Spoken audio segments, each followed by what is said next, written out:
Before looking at the scientific miracle which will be discussed in this proof, we want to give some information about the Arabic language. With the help of this information, the scientific miracle to analyze will be understood better. The words in the Arabic language are divided into two categories in terms of gender. The words that are used for female beings are called mu'unas, feminine. The words that are used for male beings are called muzakkar, masculine. In Arabic language, things are either mu'unas, feminine, or muzakkar, masculine, whether they are animals, plants, objects, or verbs. So, in Arabic, verbs are also divided into two as female or male. When the doer of a sentence is male, the verb is conjugated as masculine, and when the doer of the sentence is female, the verb is conjugated as feminine. That is, there is coherence between the verb and doer in terms of gender. After this information, now let us pay attention to the verses 68 and 69 of the chapter of An-Nahl. And thy Lord taught the bee to build its cells in hills, on trees, and in men's habitations. Then to eat of all the produce of the earth, and find with skill the spacious paths of its Lord. There issues from within their bodies a drink of varying colors, wherein is healing for men. Verily, in this is a sign for those who give thought.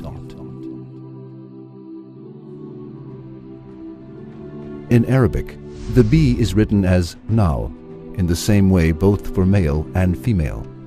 This word has no feminine form. However, the Quran uses the feminine form of the verb when it gives information about the inspiration which is given to the bee and what the bee does. As we have mentioned before, verbs in the Arabic language are conjugated in different ways according to the gender. This is also valid in many other languages of the world. When what the bee does is narrated in the Quran, the verb is conjugated in the feminine form. It is as follows.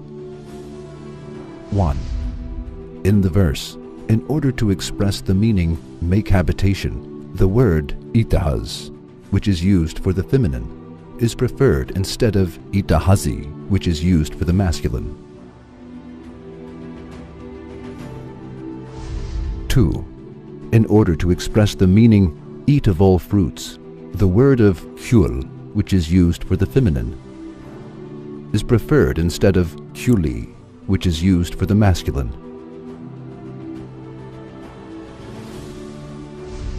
3.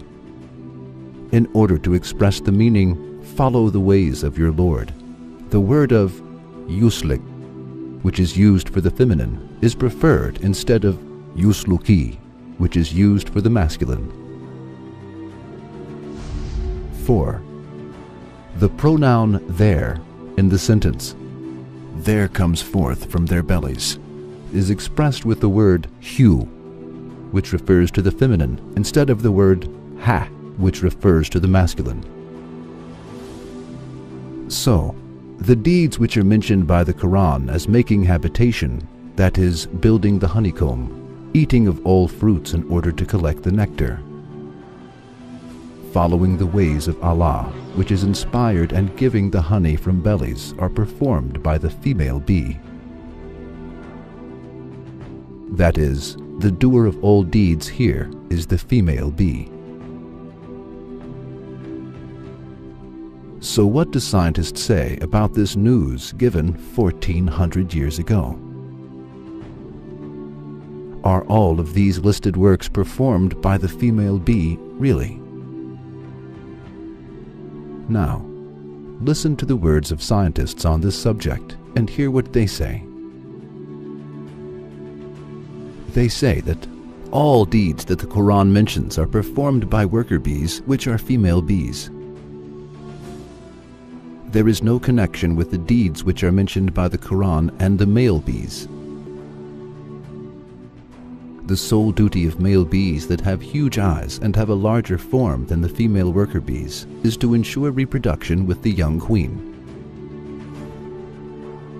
Male bees that accomplish this task at the end of summer are thrown out of the honeycomb and die soon, as they are accustomed to living with the nursing of female bees.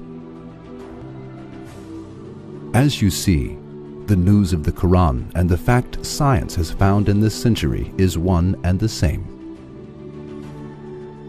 This fact, which has been discovered by science recently, but which has been informed by the Quran 1400 years ago, is a miraculous news of the Quran. However, it was impossible for the people to know the division of labor in the honeycomb at the time of the revelation of the Quran. The people of that time did neither know what the worker bees were female, nor that the works of building the comb and producing honey were performed by female worker bees. However, the Quran informed this, and the news turned out to be true as it was informed. Is there other way than accepting the Quran is the book of Allah in the face of this great miracle of the Quran, which amazes people? The Quran is the book of the being, who inspires the bee and prepares the honey in its belly. He let the honey be prepared by the female bee, inspired it, and informed this in his book centuries ago. Yes, the Quran is the book of Allah and His eternal speech. We believe in it and accept it.